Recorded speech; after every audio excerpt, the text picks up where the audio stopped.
So guys, since na-busy tayo kahapon, so ito is yung mga gamit to na binigay ni Ma'am Chona na hindi ko pa na-flex dito sa ating YouTube channel. Isa-isahin natin.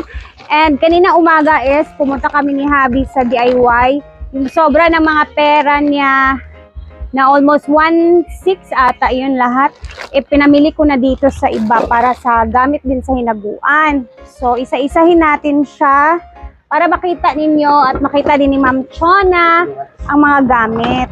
So ito, yes baby.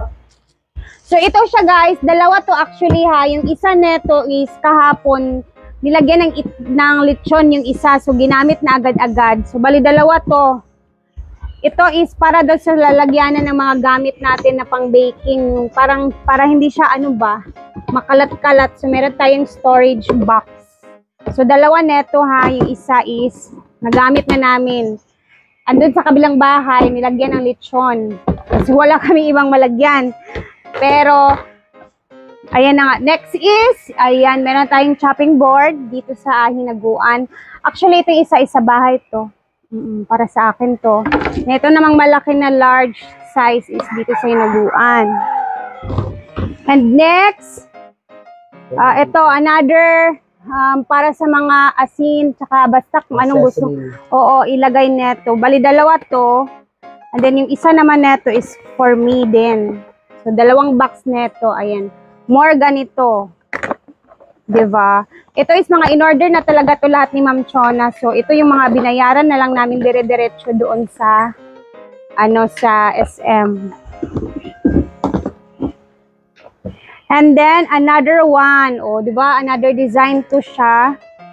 Para, talaga, maganda at decente na yung mga lagayan namin dito. Mga Jarmang, Ay. O, pwede man siya sa mga, mga sweets nga,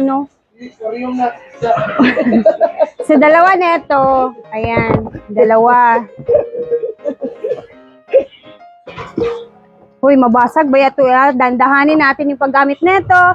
Kagaya ng wok na binigay ni Ma'am Chona na scratch na ginamitan ng steel wall. Ano pa naman yun? Non-stick. Sayang. Oo. Tapos, ito pa, another pa. City glass. Another glass para sa ating mga, Britney. Oo. Kahit pwede dito. Pwede to lagyan ng sesame seeds. Basta, tayo na bahala kung anong ipanglalagay natin neto. And then next is, more this one. Kasi dalawa to, di ba, yung akin isa. So dyan na yan kasi atin. Ito talaga. Guys, naalala nyo, meron kaming ganito. Nakita ni Ma'am Chona na sira yung isa namin dito. Nakakahiya talaga siya. Bumili si Ma'am Chona ng isa pang whistle kettle dahil yung isa na ito, ang nangyari is nawala yung rosca. So natanggal na siya. Hindi na namin makita-kita yung rosca, tapos yung screw, kumbaga, so natanggal na siya. Tsaka yung dito niya na part is nawala na din. So, eto na nga, at bumili ulit si Ma'am Chona ng another whistle kettle. Nakakahiya talaga, pero tawa naman. Kaya ingatan natin to guys, kasi grabe nakakaya kay Ma'am Chona. Siyempre, thank you so much Ma'am Chona, and this time ayusin na namin yung paggamit ng whistle kettle mo.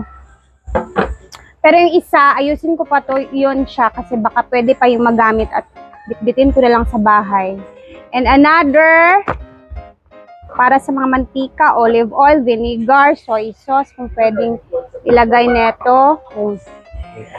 So, mag-operation tayo, papaganda sa kusina mamaya, or kung kailan natin gustong gawin. Dalawa siya. So, ayan. And next is another garapon. Wait lang, meron pa akong garapon. Hindi ko alam kung ano. Basahin ko ulit yung message ni Ma'am Chona. Tatlo siya. Bali tatlo to I don't know kung akin ba yung isa neto or hindi. Basta tatlo to siya Ma'am Chona.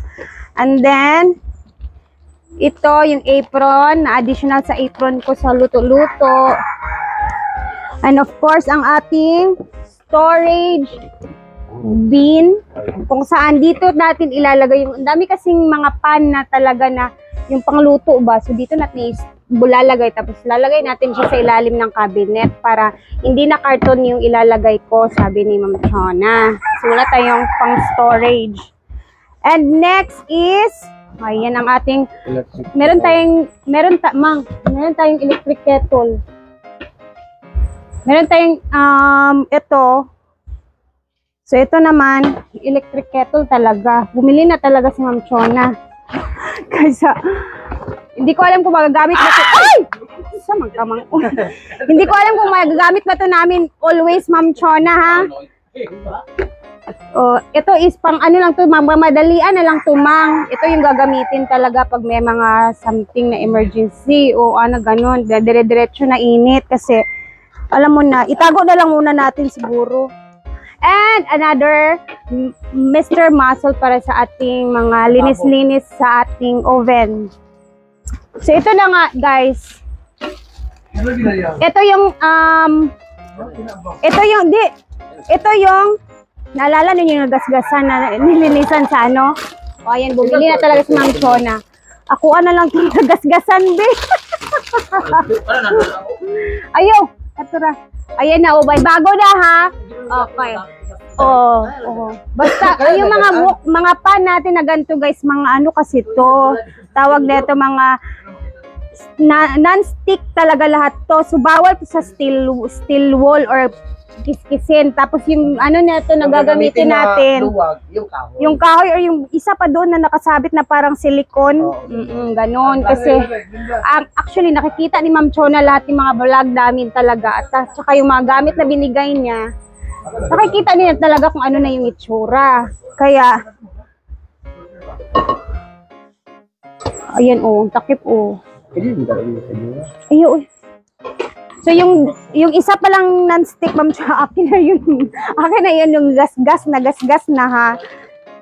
Tapos ito naman is dirt and stain remover. Wow, hindi ko alam, may meron palang ganito na binigay ni Ma'am Chona.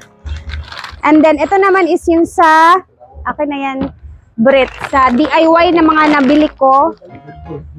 So ito na yung ating towel bar. Meron tayong gagawin nito na may pinakita si Ma'am Chona kung ano yung gagawin natin nito. So, abangan natin kung ano yung magagawa natin nito.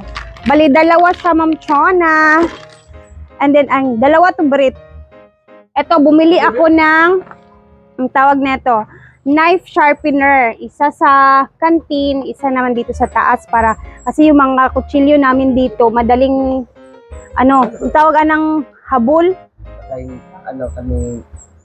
Hindi siya sharp yung mga kutsilyo namin dito, madaling na So pang sharpener ng ating kutsilyo dalawa. Ito man is bumili ako ng another sa DIY to ha, cork placement kasi mahilig kami yung kaldero, nilalagay na namin sa lamesa or sa mesa. So ito na lang agad-agad nilalagay namin. And ito na ang ating 4 to Brit. Yung hook to para sa ating bar na towel bar. So, bali dalawa yung binili ko. So, ang dami kasi na-adjust kasi siya. So, basta, pakita ko na lang sa next natin na vlog to kung paano ko siya in-install. And bumili ako ng garlic press, Britney. Dahil mahilig tayong magluto. Ayan. Dito natin ipipress yung garlic. Kung gusto mong durog na durog talaga siya, pwede na siya. Oo. Ayan. And then next is ito, tatlo to siya Brit. Is tag 99 yung isa. Nakita lang ako kasi ilalagay natin to sa mesa dito sa sa table natin, sa lamesa natin.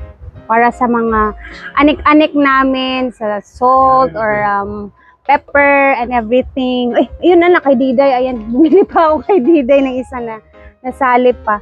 Tapos, last na ito pa guys. Bumili ako nito kasi nga mahilig kami ng spaghetti, macaroni. So, pag nag-drain kami, agad-agad na at saka medyo malaki ha. This is worth 184 pesos. So, bongga. No need na tayo ng medyo maliit-liit. Diretsahan na yung natin.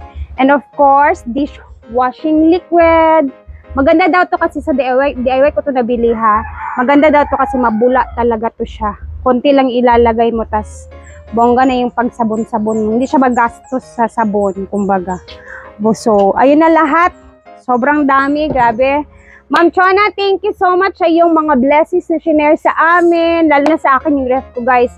Panoorin yung mamaya kasi i-attach ko yung ref ko na sa video din na to.